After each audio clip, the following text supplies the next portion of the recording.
And so today we are going to start reviewing for your midterm. We're going to go through some of the units, some of the little topics today. We probably won't get through all of them today. We'll probably do like 4 of the topics, maybe 3. 3 or 4, probably up to 4 maybe.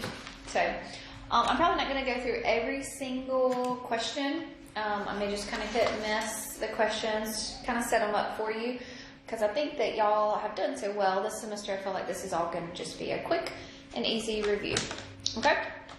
So your basics of your geometry, you need to know your definitions, of course. So you need to know to be able to find different things. So when I say a collinear point to S and T, so collinear, it has to be in the straight line and it has to be in the same plane. So that R, point R right there would be a collinear point. Okay? Give another name for line B here. So line B could also be named VS. It could be named line VW, or it could be named SW. So there's lots of different things that you could have had here. So VS, you know, with that little arrow above it. And it could have been SW, or it could have been a VW. Okay, name a point non-coplanar to points R, T, and U. So R, T, and U. A point that's non-coplanar, so that means it's not in the same plane. So that V is not going to be on the plane, and that W there is not going to be on the plane. So either one of those, whichever one you told me, so would be fine. Okay, so naming the intersection of the planes, so J, K, and L, and H, G, and L. So where do they intersect? So where do H, G, and L, so this plane down here, let me see if I have a pencil. So H, G, and L, so it's this plane here, and the plane J, K, and L, so then it would be these 2 planes here. So where do they intersect? So remember, we're looking for the intersecting point, so it's going to be that L there. So the line L. Okay, so name a point coplanar to points F, K, and J. So looking, I'm going to erase this now, sorry. Oh, that's terrible. Hold on. Let's see, I think this will be a little better. Eraser? Okay, so name a point coplanar, so in the same plane as F, K, and J. So it's in this plane up here, the top of the roof almost up here. So what's a point that's coplanar to all that? So it would be an E there.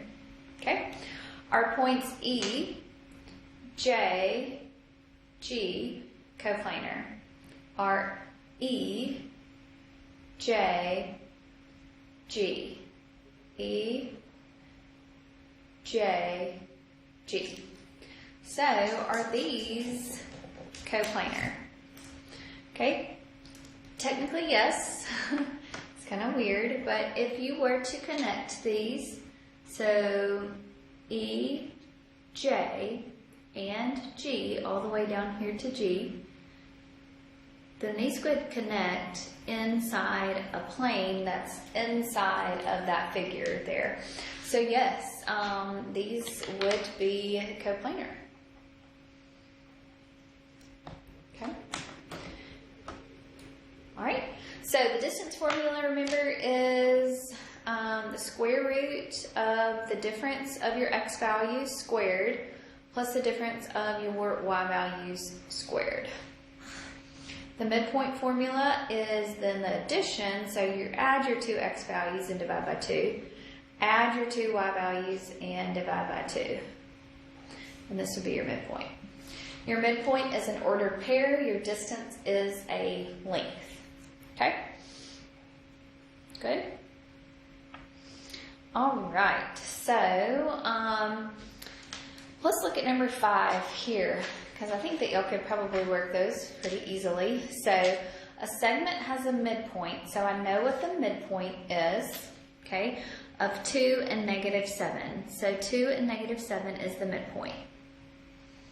All right, so let's call that M1 and let's call it My and Mx. That'd be good, okay? And they have an endpoint at 8, -5. So 8, -5 is an endpoint. So let's call that x1 and y1. Okay. So what are the coordinates of the other midpoint? So if I know my mx is 2, okay, then I would have x1 is 8, plus I don't know what my x2 is, and I'm going to divide that by 2. Okay.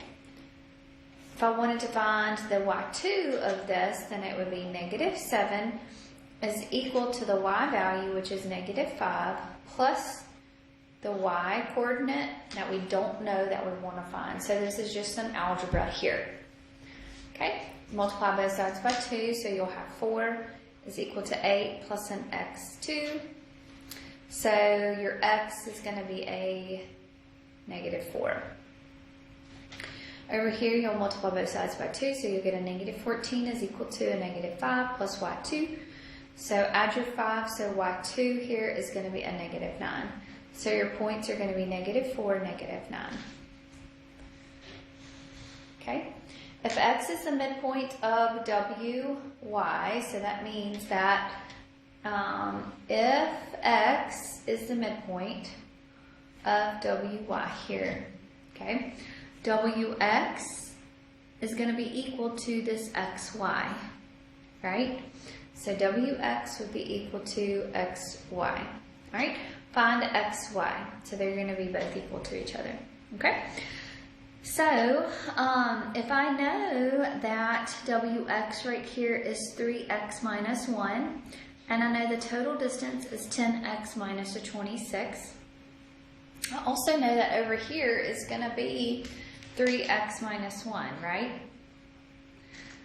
So those two things added together, so that would be 2 times 3x minus 1 is going to be equal to the total distance 10x minus 26.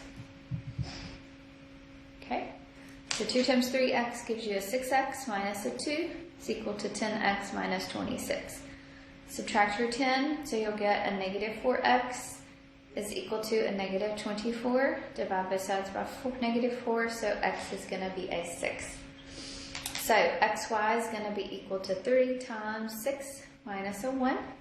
So that's going to be a 17. Now always make sure you are solving what it's asking for. Okay, find the value of x. So these are vertical angles, so you'll just set those equal to each other and solve. Okay, if angle LNK, so if we know what that angle is, it's equal to that's 5x minus 27, and angle KNM, so this one here is equal to that 10x minus 3. Find the angle JNM. So those are a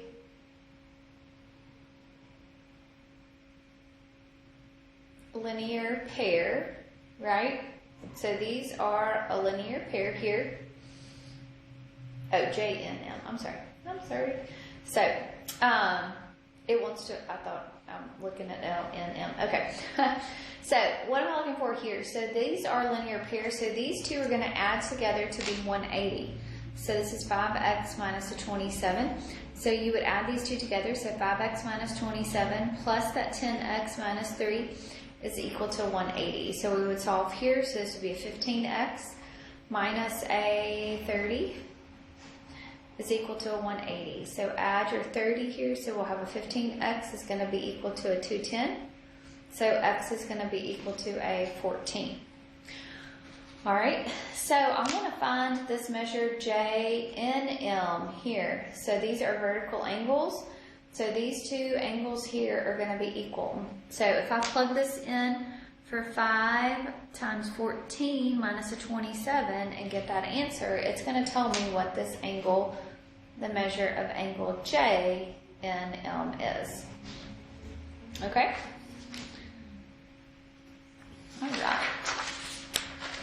Alright, so let's look here. So if I wanted to find each missing measure, I want to find X, Y, and the Z here. Okay? So I know that this angle here is 148. Okay? So this angle X would be found by saying 80 minus 148. Okay? Which is a 32. Okay? These are going to be vertical angles here, so Z is also going to be 32. Okay, Y and Z are going to add together to be 90, so 90 minus 32 is going to give you a 58. Okay, good. If QS bisects angle PQR, so remember, if it bisects, it makes two congruent angles there. So to find X, I would set these equal to each other and solve. Okay? It wants you to find the measure of P, Q, and R. So it would want you to find this total measure here. Okay? So once you found what X is, then you would have to plug it back in to find what that measure is. Okay? If measure of angle R and S are complementary, so complementary means that they add to be 90 degrees. Supplementary means that they add together to be 180. Okay? So you would add these two together and, sorry, it's a 47. And set them equal to 90 here. If measure of angle D is 9 less than twice the measure of angle C. So I don't know what measure of angle C is, so that's going to be my X. So the measure of D is going to be twice C minus 9. So these two are going to add since they're supplementary, so the X plus 2X minus 9 is equal to 180.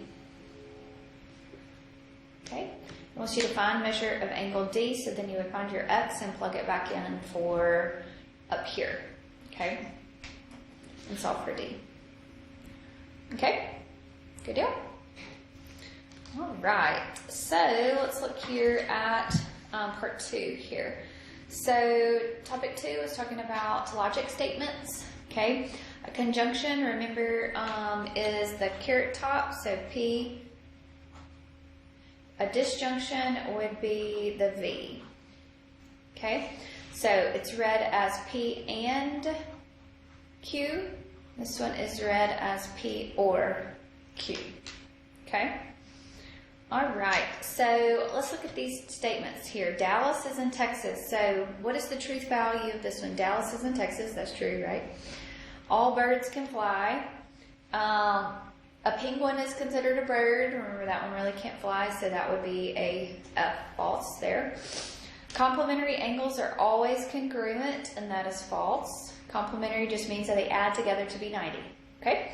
So give me a truth value for P, right, or R.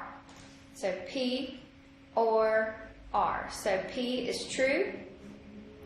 R is false. Remember, or one of them just has to be true. So the truth value here would be true. Okay? P and Q, so that means that and would mean that both of them have to be true. So the truth value here would be a false. Okay, not P.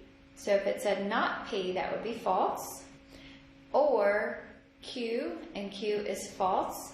So the truth value here would be false.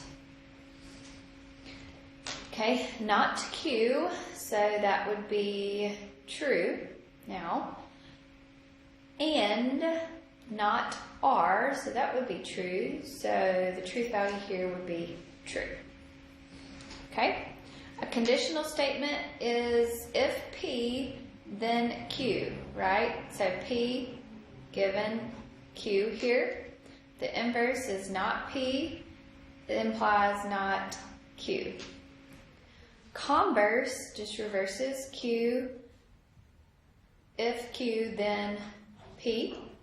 And a contrapositive means that the converse and not Q given not P. Okay?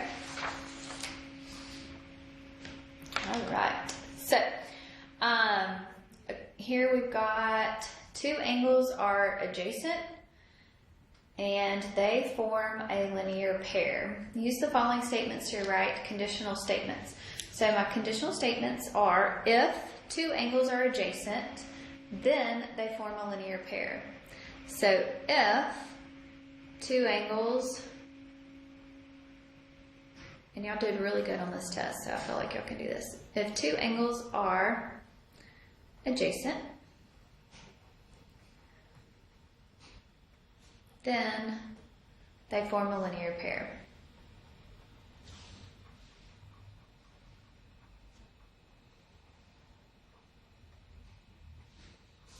Okay, and that's not always true.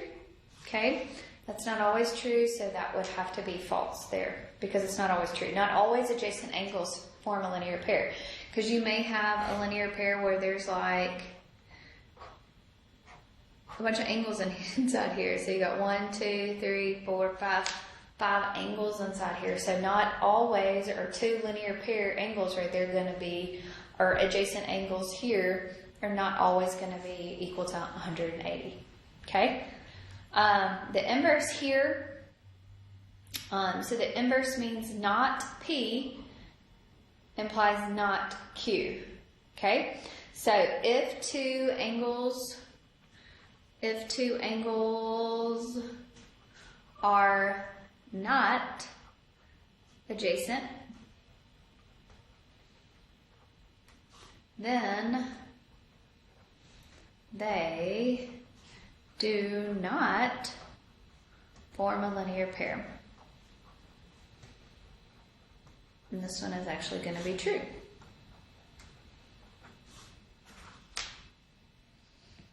Okay? So the converse is the opposite. So if they form a linear pair,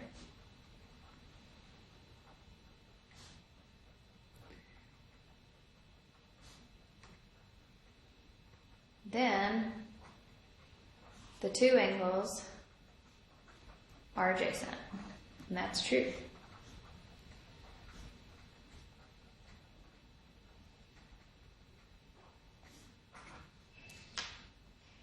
Okay. Contrapositive. So if two angles are not adjacent, if they do not form a linear pair, if they do not form a linear pair,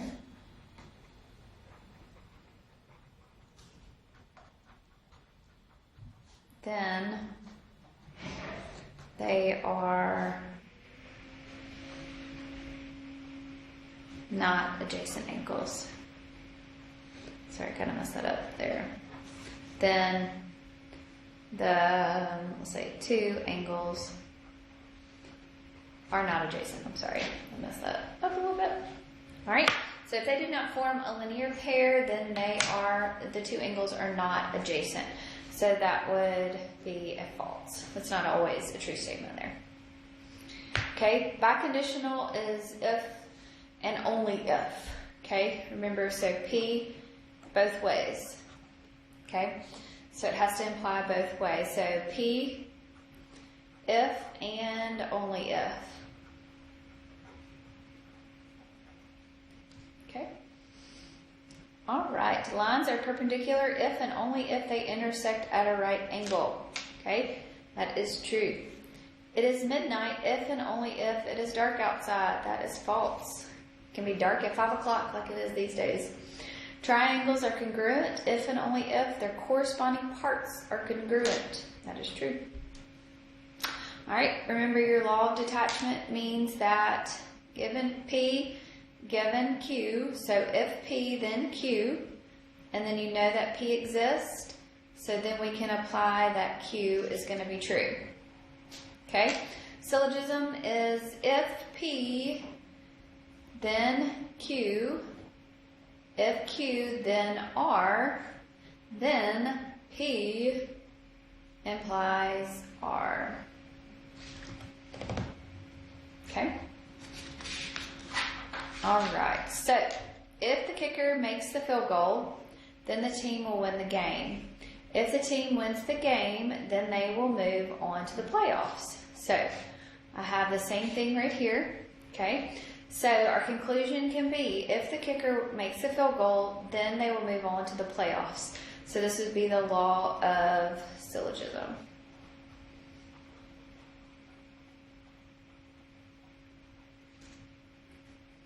Okay? If a number is a natural number, then it is a whole number. X is a whole number, so it's giving me that X is a whole number. My conclusion can be X is a natural number. So this is an invalid conclusion here. Okay? It's an invalid statement there. It would have to say this part right here. So the given would be that X is a natural number, conclusion, whole number. Okay? Alright, so if an angle measures more than 90, then it is obtuse. Okay? So the measure of angle P is 115, so it's more than 90. The measure of angle P is obtuse. So this is the law of detachment.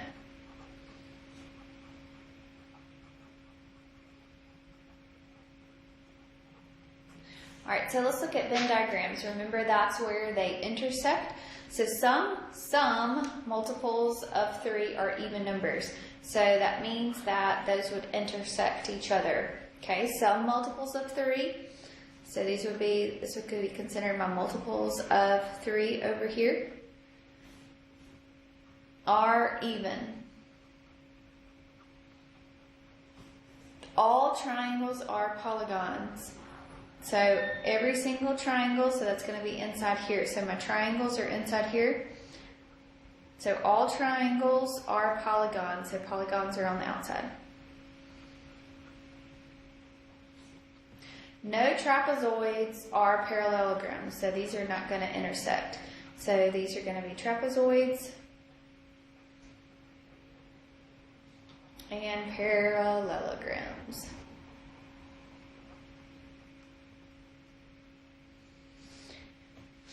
Okay, so y'all did really good on these Venn diagrams, so let's look. So we have eagles, falcons, north wind, and then we've got 4 on the outside here. Okay, shows the number of students who went down certain trails on a recent ski trip. How many students went down the Eagle Trail? So Eagle would be 12 plus your 5 plus your 2 plus your 8. So that would be 27. How many students went down the Falcon North Wind trails? So the Falcon, North, and North Wind trails. So right here. So 3 and 2, which would be your 5.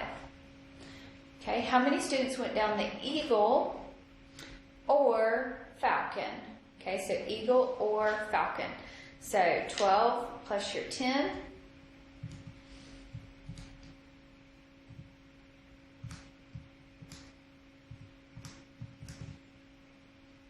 Okay, so 12 plus your 10 plus 8 plus 2 plus 5 plus 3. So that would be a 40. Okay, each one's counted once.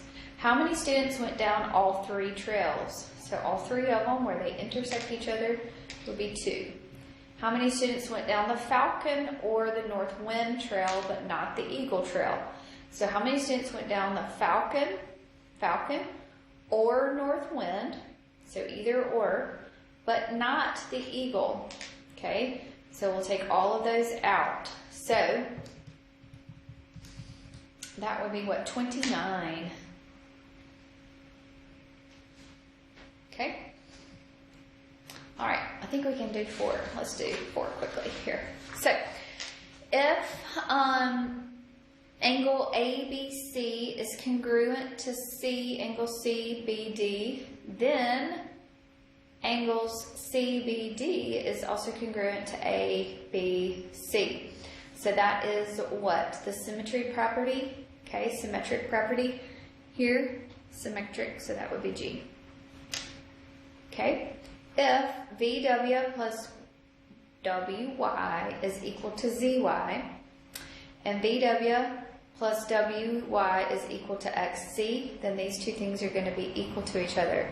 So that is what your substitution. Okay? So we've done those two. Alright. If S is between R and T, then RS plus ST is equal to an RT. Okay? So that is your segment addition down here. So your segment addition. If JK plus KL is equal to MN plus KL, then JK is going to be equal to MN. Okay? So that's your subtraction property, because you can take those two sides away from each other. So that's your subtraction property.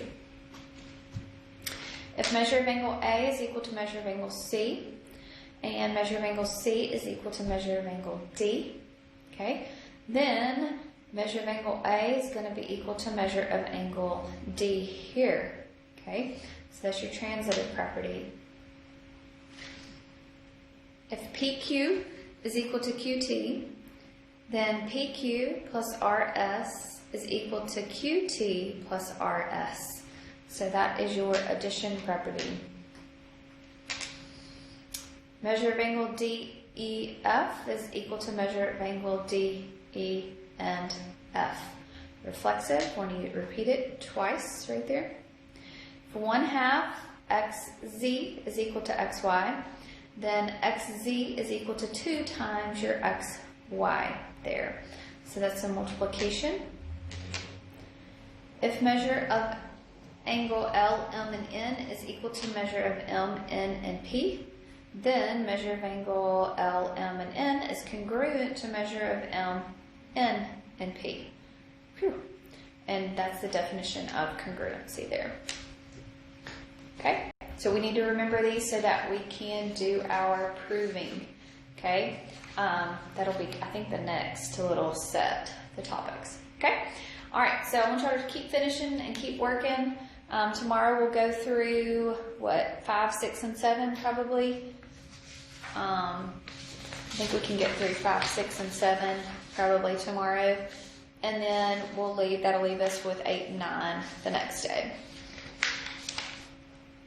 Yep. Okay. All right, if you have any questions, please let me know. Y'all have a good day.